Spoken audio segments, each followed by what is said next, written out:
কিভাবে গণনা করতে পারে।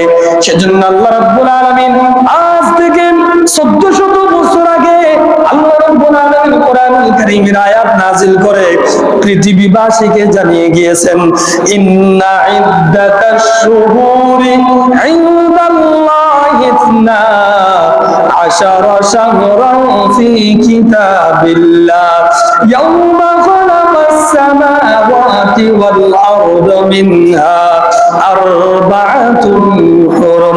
আল্লাহ রাব্বুল আলামিন বলেন, ইয়াওমা খালাকাস সামাওয়াতি ওয়াল আরদা মিনহা, আল্লাহ রাব্বুল আলামিন আসমান জমিনের সৃষ্টির দিন দেখে আল্লাহর নিকটে লৌহে মাহফুজে গণনার মাস মাস হলো 12 মাস। সুবহানাল্লাহ, কয় মাস?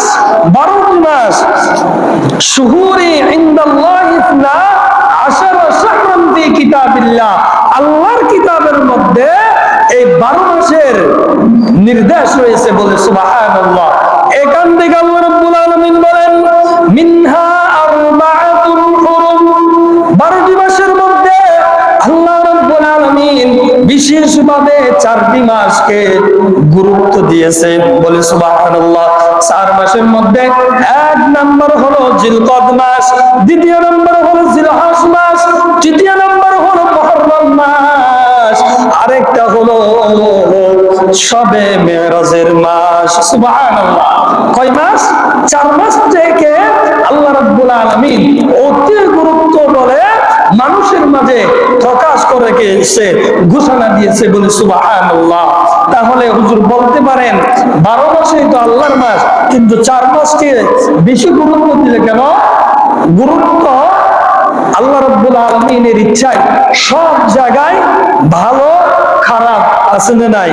এক মায়ের 6 সন্তান, এক মায়ের 12 সন্তান, সবাই একই স্কুলে, সবাই একই বেতনে, সবাই একই টিচারে, এরপরেও সিরিয়ালে রোড নাম্বারে বেশ কম আছে না নাই?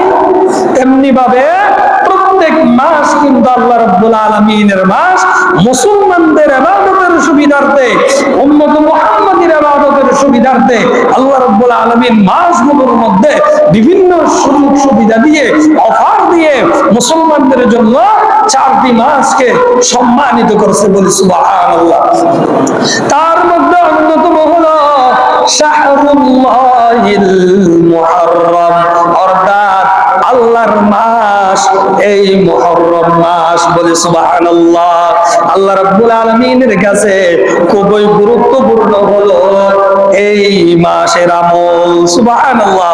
ভাইরা আমার, এবার বুঝতে পারলাম কোরআন এবং হাদিসের আলোকে মুহররম মাস অতি গুরুত্বপূর্ণ।